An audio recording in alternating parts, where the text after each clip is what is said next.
In the previous video, we placed a pair of holes for implanting 9X probe bundles into the hippocampus. Now in this video, we're going to place a new pair of holes for implanting 7X probe bundles into the nucleus accumbens. So I've got my figures folder expanded in the subwindow on the left. My nucleus accumbens coordinates are going to be 1.3 millimeters anterior to bregma, and the figure that's nearest to that coordinate target is figure 13. So I'm going to show that figure here, and you'll see that it's 1.2 millimeters anterior to bregma, which is just 1/10 of a millimeter off from my target of 1.3. And you can see the nucleus accumbens here bilaterally, here and here. Those are my targets. And now I want to create a 7X probe bundle to implant into the nucleus accumbens. So to do that, let me go over and collapse my figure folder.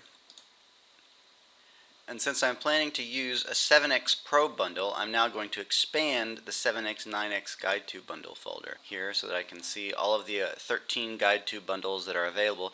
You can see that I've already used 2 of them. Those were the ones that I used for the hippocampus, and I've still got 11 left. So I'm going to choose the next one here, and I'm going to make it visible, show components, and you'll see it's appearing behind my figure here. As always, when I first make the probe visible, it appears at bregma, and it's centered over the bregma hole with the center probe occluded by the bregma hole here. Now this is a 9X bundle. You can see that there's 9 probes here arranged in the familiar diamond pattern that we saw in the prior video. But I want to place a 7X bundle this time instead of a 9X bundle. So before I place the probe, I have to convert this 9X bundle into a 7X bundle. So to do that, I'm going to click inside the bregma hole to deselect the probe.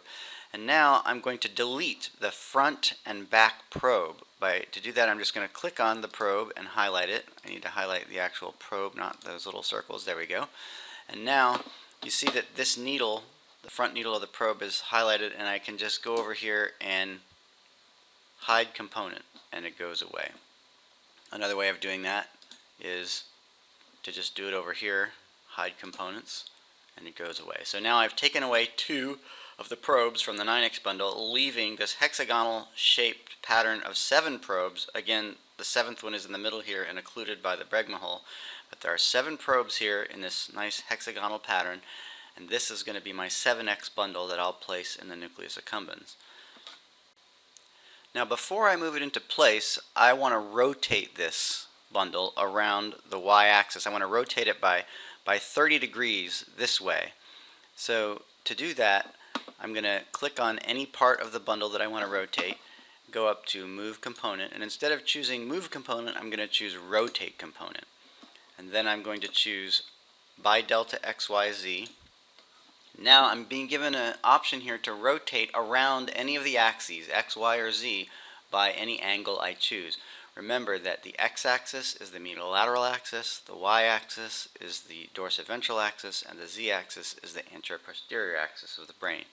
So in this case, I'm going to rotate around the y-axis. I want to rotate this thing by 30 degrees. And when I do that, watch what happens. There you go. You see it rotates. That's the orientation that I prefer for this particular implant. And if you want to do a rotation like this, you can do this with a 9X bundle as well, depending on what you're targeting in the brain. If you want to do a rotation like this of the probe, you should do it before you move the probe, because you're always going to be rotating around bregma. And if you move this probe off of bregma before you rotate, then you're also going to move it as you rotate it. So the only way to just rotate the probe around itself is to do the rotation before you move the probe. So I'm happy with that rotation. I'm going to click my green check and accept it. And now I'm ready to actually move the probe.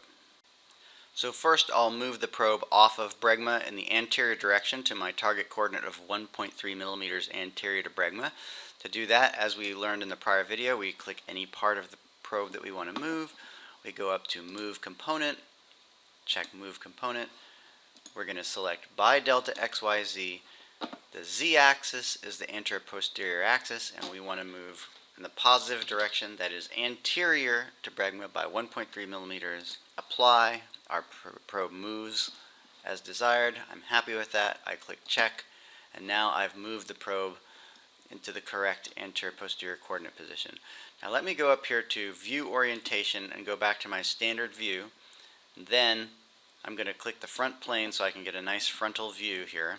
you can see what we've done. We've moved this thing into the correct anterior posterior coordinate, but now we need to move it to the desired medial-lateral coordinate.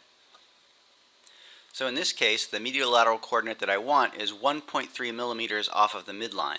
So I can repeat the procedure that I just followed. I can click on my, I've got to click on some part of the probe here, go to Move Component, and now, since I've got to move by delta XYZ. Here are my axes, and now since I'm going to move medial-laterally, I need to change my x-axis position. And I know here that I want to go 1.3 millimeters off of the midline. So if I'm going to go bilateral here, so if I do minus 1.3, that'll put my probes on in the right hemisphere, which is to the left since we're facing forward. And if I use positive 1.3, I'll go to the right. So let me just make it minus 1.3, let's say. Apply, and there we go. So if this was my target coordinate, then I'll be happy with that. But I'm noticing here that I'm a little bit close to the midline, and one problem that can arise in these surgeries is that the midline sinus here, if you're too close to that when you drill your burr hole in the skull, you can nick that sinus and cause bleeding that will complicate the surgery. And so sometimes when you're this close to the midline or closer, it's safer to implant the probe at an angle rather than going straight down, so that you can move the burr hole a little bit farther laterally and avoid the risk of nicking that midline sinus. So I think that I'm going to go back now. I'm going to put this back on the midline. So that to do that, I'll change this to a positive 1.3 and hit apply, and I go back in the opposite direction and back to where I was before. And I'm going to hit escape. I'm not going to do this movement yet. I didn't click the green check mark. I wasn't happy with what I did. Instead, what I want to do now is click on this and rotate it to a slight angle first, and then I'll move it. So in this case, a 6-degree angle ought to do the trick. I've already selected part of the component that I want to rotate. So I'll go up to Move Component, Rotate Component, again by delta XYZ. And I'm going to be rotating about the z-axis here. I'm rotating around the anterior posterior axis by 6 degrees. So I'll go to Z, I'll hit 6, apply. And there I get that slight 6-degree rotation. Now I'm going to hit the check mark. I'm happy with that. And now I'm ready to move it again. But now that I've done this rotation, I don't quite know how far laterally I need to go, because rotating the probe changes the amount by which I need to shift it to get to my desired coordinate. And I don't actually have to know that. I can figure that out using this tool, and that's one of the things that's useful about using SOLIDWORKS to plan your probe trajectories in the way that we're doing here. So I'm going to go back to my standard view. I'm going to get a direct frontal view of this so that I can see exactly what I'm doing as I move this to the side. And now I'll, again, as we've done before, I've got to click a part of my probe component to make it move, and then I go to Move Component by delta XYZ, and I'm going to again move laterally, but this time instead of going the 1.3 millimeters, I don't quite know how far I have to go, so I'm going to choose a small increment. Let's say we'll make it minus 0.2, and that will move me just a slight bit in the leftward direction, and I'll hit apply. And that moves me by 0.2, and I got to keep track of how many times I do this. I'm going to keep hitting apply. So I've moved 0.2, 0.4, 0.6, 0.8, 1.0, 1.2, 1.4, 1.6, 1.8, 2.0, 2.2, 2.4. So I'm thinking that now, after that movement of 2.4 millimeters in the lateral direction, I'm passing through about the same part of the accumbens that I was targeting before, and I'm going to click the check mark and accept that. So you can see what we've achieved here. Our probes are passing through the targeted region of the accumbens, and we've moved the burr hole well off the midline, so there's no risk of nicking this sinus anymore. Now, while these target coordinates that I've derived are still fresh in my mind, I'll use them to place another 7X probe bundle on the other side of the brain as an exact mirror image to the one that I've just placed. To do that, I need to go over here and collapse the probe bundle that I've just placed. You can see that I've used up 3 of my 13 probe bundles here, so I'm going to click on the 4th, make it visible, and it's hidden behind this figure. So I think I'll go back to my standard view orientation, look at things from the bottom, zoom in, and here's the new probe bundle that I've added. You can see that it's a 9x probe bundle, so as before I first need to deselect it, click on one of the probes, hide the component, click on the back probe, hide the component. Now I've converted my 9x bundle into a 7x bundle. Now I'm going to follow the same sequence of steps that I did for the other probe. So I'll click some part of the bundle, rotate component by delta XYZ. First I'm going to do my 30-degree rotation around the y-axis, apply, there we go, accept that.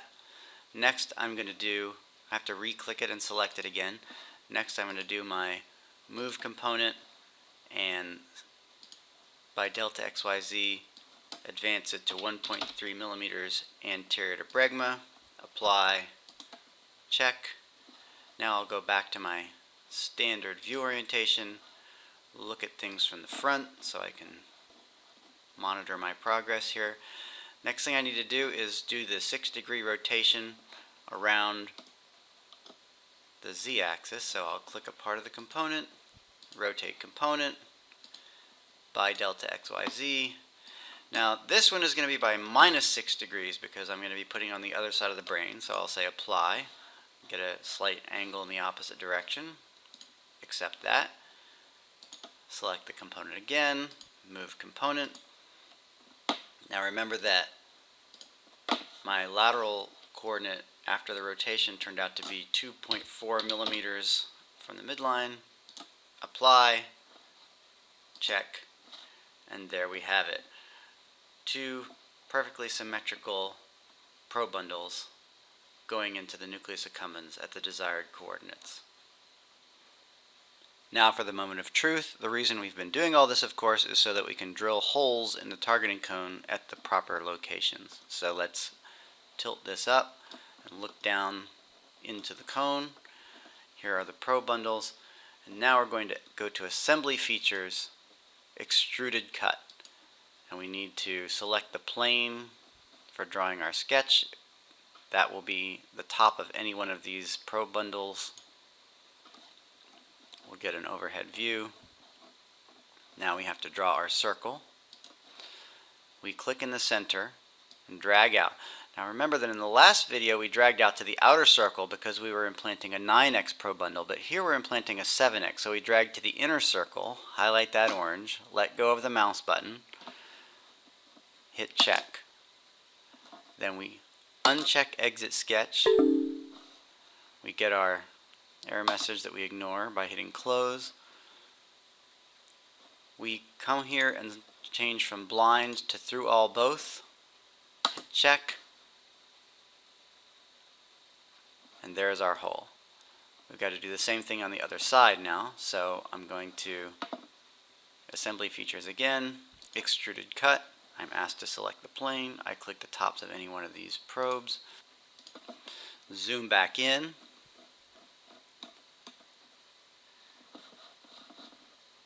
click on circle, draw my circle, drag to the inner one, click the green check,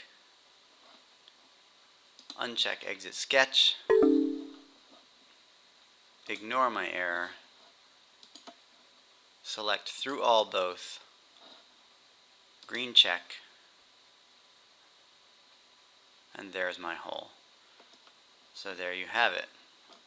We now have 2 holes positioned above the nucleus accumbens at a 6-degree angle so that we will not nick the sinus during the surgery, and those 2 holes will direct a pair of 7x probe bundles down into the nucleus accumbens exactly where we want them. So that's it. In the next video I'm going to show you how to position a pair of 4x probe bundles bilaterally targeting the ventral tegmental area.